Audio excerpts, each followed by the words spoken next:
We're still in 2 Timothy chapter 1, but we're ready to look at verse 15.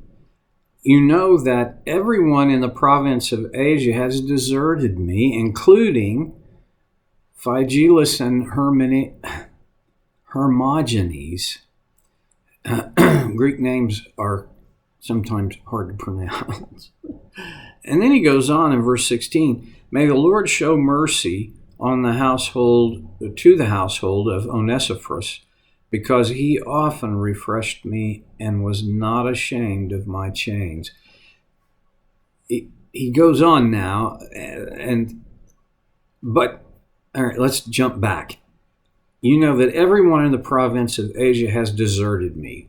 That would not be a happy feeling.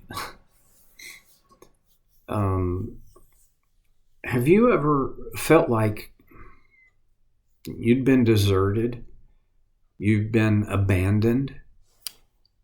I think most of us have had at least a moment where it felt like we're on our own.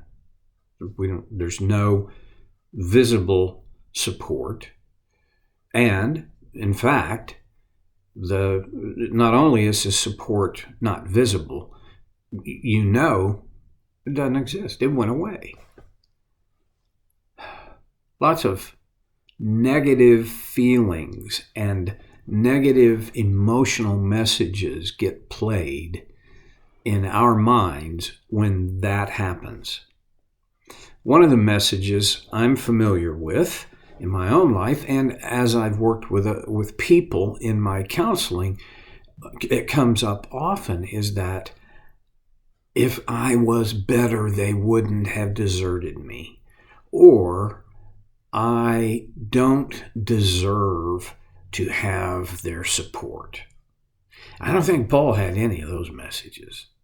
I think, now, let's be realistic and realize he didn't say, oh, I'm just fine here. Life is good for me.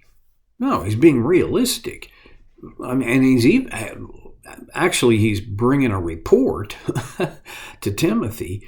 You know that everyone in the province of Asia has deserted me. That's a pretty strong statement. Everyone?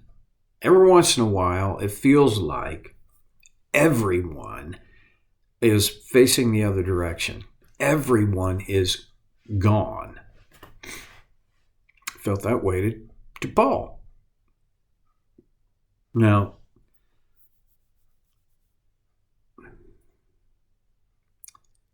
on the other hand, I don't think Paul is exaggerating and catastrophizing the way I do, and maybe you. I just think he's looking at it realistically. Okay.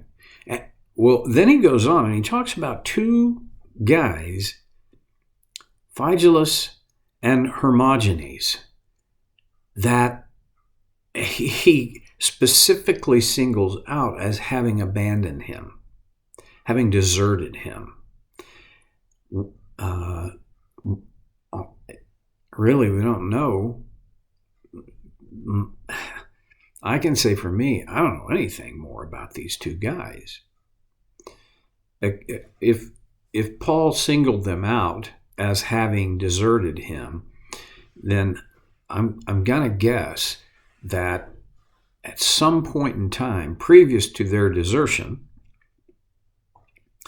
they had been partners with him, significant partners with him. I think it's safe to say they had traveled with him. They had worked with him, alongside him in ministry. And for whatever reason, they deserted. They left. They pulled out. They pulled up. They went on their own way. We're going to see, I think that we can connect some dots on why they did what they did, and in terms of their leaving. But Paul doesn't specifically say anything more. He doesn't offer us any more insight than that these two particular guys, I think these are people he had counted on. These are people he had counted as friends, brothers, partners in the gospel. Well, they deserted him. And then going on in verse 16, may the Lord show mercy to the household of Onesiphorus. And this is like a contrast, because he often refreshed me and was not ashamed of my chains. And we have to set this in the context of the time frame. Paul, the chronology of his life and where this letter fits in the timeline of his life is in prison, in chains. Now, literally, possibly. Now we know that his first imprisonment in Rome was a house arrest situation where he was guarded, was not permitted outside the house that he had secured for himself. But he could be visited. He could have, the truth is, others could live with him there in the house. He was not free to go. He was confined. But in this, this is not the same. This is not his first imprisonment. And in this case, it could have been that he was literally cuffed and chained in prison. Well, the other side of that is that could be metaphorical language, symbolic language of the fact that he was imprisoned. But he introduces us to a guy named Onesiphorus. I don't know anything about Onesiphorus, except what he writes here, that he often refreshed Paul and was not ashamed of the fact that Paul was in prison, in chains. First of all, he refreshed him. Bear in mind that in ancient times, when you were in prison, it was nothing like being a prisoner in America today. Even you think about the worst prison, and we have to kind of depend on movies we've seen and all that, which may or may not be accurate. But think of the worst. They are better by a long shot than the prison Paul was in. One of the aspects of this prison was they didn't bring you meals.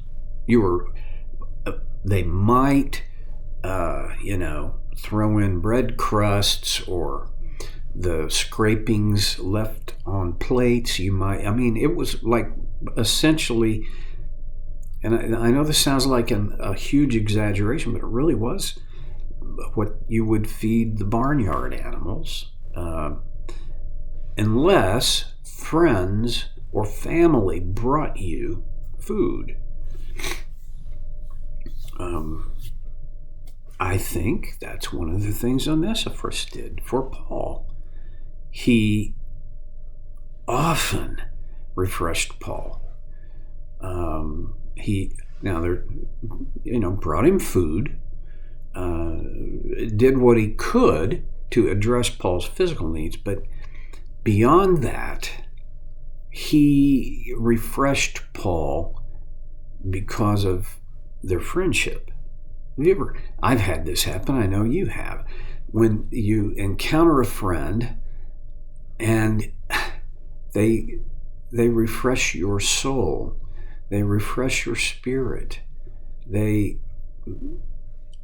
have several friends that when I get to hang out with them, it's so refreshing on that soul level, emotionally. I think that's what Onesiphorus did. Now, I want to kind of look toward what does that mean for us? I mean, number one, what a cool guy Onesiphorus was, and what a model that we only have this one brief little sketch of. We don't know who he was. We do know how he was. He was a great encourager for Paul. So what does his example mean to us? Well, I'm going to go for low-hanging fruit first. Onesiphorus is an example of someone who went out of his way to refresh someone else. This is a model, this is a pattern that would be good for us to thoughtfully, prayerfully apply in our lives. All of us have people in our lives who need this kind of soul refreshing. And I'm positive of this. All of us could do something to refresh their souls. But for that to happen, we will have to go out of our way. Onesiphorus had to go out of his way to find Paul. Every indication from New Testament scholars is that Paul was in the bowels of the prison. Keeping track of prisoners was pretty serious business for the Romans, especially the guards. And one of the reasons is because if a prisoner escaped, the guard assigned to that prisoner would serve the penalty that the prisoner would have gotten. That's pretty high motivation for keeping track of your prisoner. But for Onesimus to find Paul, he would have had to intentionally go looking for him and go far out of his way to find him. And then, there was still red tape that he had to burrow through to be able to connect physically with Paul and refresh him. Well, we're going to have to go intentionally out of our way to refresh people. Now, there's sometimes when it happens, I'd say almost accidentally, but I don't think coincidentally. I think God grants us this opportunity. And sometimes he just plops it out in front of us. Seize the opportunity and be intentional about refreshing others. Okay. Paul said that Onesiphorus often refreshed him. And then I think one of the ways that he refreshed Paul was he was not ashamed of my chains.